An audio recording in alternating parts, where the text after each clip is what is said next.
جیسے ہی صبح عاشور ہوئی جناب عباس آئے کہا مولا اجازت ہے میں جنگ کے لیے جانا چاہتا ہوں۔ مولا حسین نے کہا عباس آپ میری فوج کے سپہ سالار ہیں، آپ میرے لشکر کے سپہ سالار ہیں، آپ جائیں گے تو فوج کو کون چلائے گا؟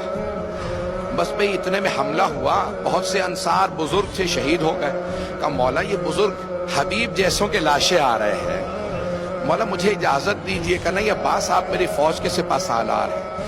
3 جب حملے ہوئے نا زیادہ تر صاحب سب شہید ہو گئے، تو ایک مرتبہ جناب عباس آئے کہا مولا اجازت دے کر نہیں عباس آپ میری فوج کے سپہ سالار ہیں۔ اتنے میں نہ جانے اون و محمد کے لاشیں آئے۔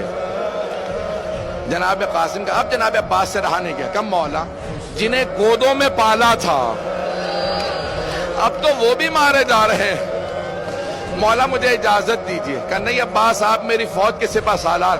کہ مولا وہ فوج کہاں ہے جس کا میں سپہ سالار ہوں؟ جیسے یہ خیمہ نصب ہے نا، خیمے کے باہر کھڑے تھے جناب عباس، تلوار سے ٹیک لگا کے کھڑے تھے۔ اچانک خیمے کے اندر سے آواز آئی، وہ والا خیمہ تھا جہاں مشکیزیں پانی کے بھر بھر کے رکھے جاتے تھے۔ جناب عباس نے آواز سنی کہ کچھ بچے مشکیزیں ہلا ہلا کے دیکھ رہے ہیں، شاید پانی رہ گیا ہو۔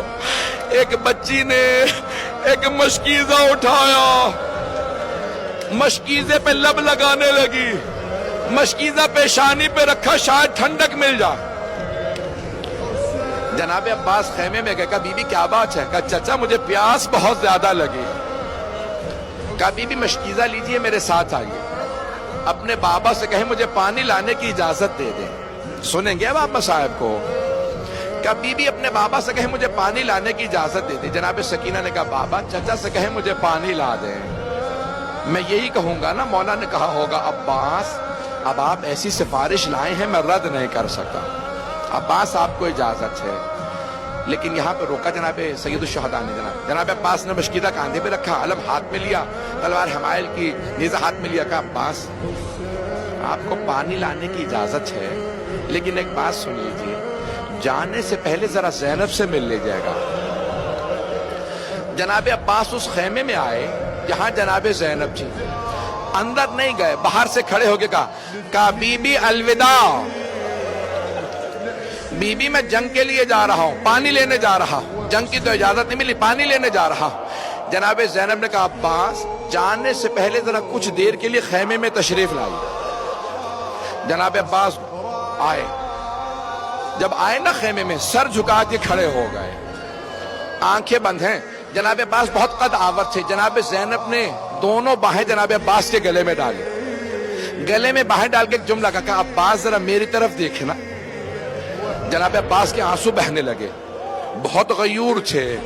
جناب زینب 22 سال بڑی ہیں، پالا تھا جناب عباس کو، ہاتھوں میں پلے تھے، برداشت نہیں کر رہے تھے، جانتے ہیں بی بی پہ بڑا ظلم ہونا۔ کہا عباس جب میں پہلی مرتبہ کوفے آئی تھی نا، بابا نے مجھ سے کہا تھا زینب آج آپ شہزادی بن کے آئیں، کل آپ کو قیدی بنا کے لایا جائے گا۔ عباس میں سوچا کرتی تھی کس میں جرت ہوگی مجھے قیدی بنائے، میرا عباس جیسا بھائی ہے۔ لیکن عباس ابھی جب آپ نے کہا نا بی بی الوداع، مجھے یقین ہو گیا وہ وقت بڑا قریب ہے جب مجھے قیدی بنایا جائے گا۔ اجرکم اللہ۔ بس بے اب جناب عباس کی غیرت برداشت نہیں کرے، آنسو بہ رہے ہیں، خیمے سے باہر آئے، کہا بی بی مجھے معاف کر دیں۔ ایک بہت بڑے واعظ ہیں، بہت بڑے واعظ ہیں، وہ ایک جملہ کہتے ہیں کہ جب جناب عباس خیمے سے باہر نکلے، جناب زینب نے ساری بیویوں کو جمع کیا۔ جب میں یہ جملہ سوچتا ہوں میری کیفیت بدل جاتی ہے۔ ساری بیویوں کو جمع کر کے ایک جملہ کہا بیویوں میں پردے کی ضمانت واپس لے رہی ہوں،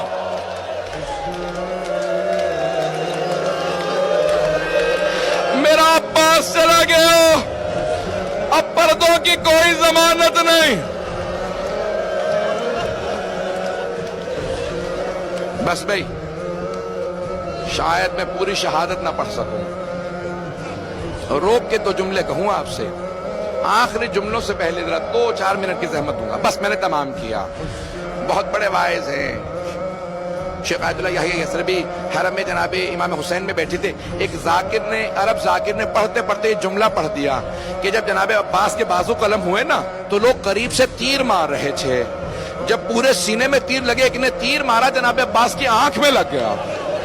جب دہنی آنکھ میں تیر لگا مولا نے پہلی مرتبہ کہا مولا میری مدد کرو. امام حسین سے کہا مولا میری آنکھ میں تیر ہے.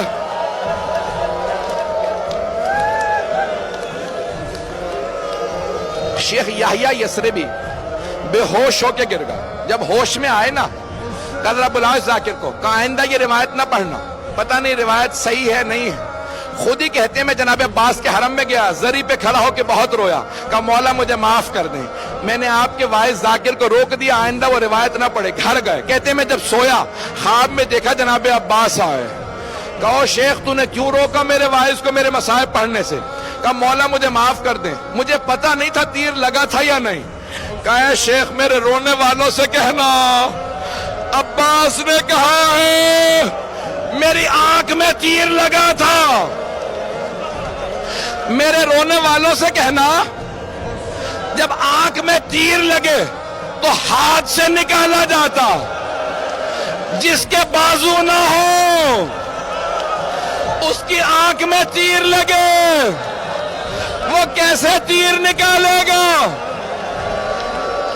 مولا کہتے ہیں جب تیر لگا میں نے سر جھٹکا، میں نے بہت سر جھٹکا، تیر نہیں نکلا. میں نے سر جھکایا، گھٹنوں سے تیر کو پکڑا. جب میں نے تیر کھینچا میری آنکھ میں تکلیف محسوس ہوئی. میں نے پہلی مرتبہ کہا بھیا میری مدد کرو.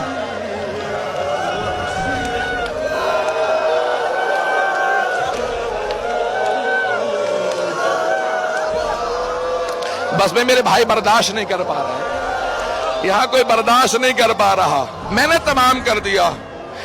ایک مرتبہ جیسے ہی آواز سنی سید الشہداء نے، زلجنا کو ایڑ لگا کہ مجھے عباس تک پہنچا دے. ایک مقام پہ زلجنا رکا، بس زیارت برآمد ہونے والی ہے. جناب سید الشہداء اترے، دیکھا زمین پہ بازو پڑا ہے، اٹھا کے سینے سے لگایا کہ یہ میرے عباس کا بازو ہے. پھر دوسرا بازو اٹھایا، آگے بڑھے. ایک مرتبہ جناب عباس کا سر اٹھا کے اپنے زانوں پہ رکھا. جناب عباس نے آخری جملہ کہا کہ مولا میری ماں نے مجھے بتایا تھا جب میں اس دنیا میں آیا میں نے سب سے پہلے آپ کی زیارت کی تھی.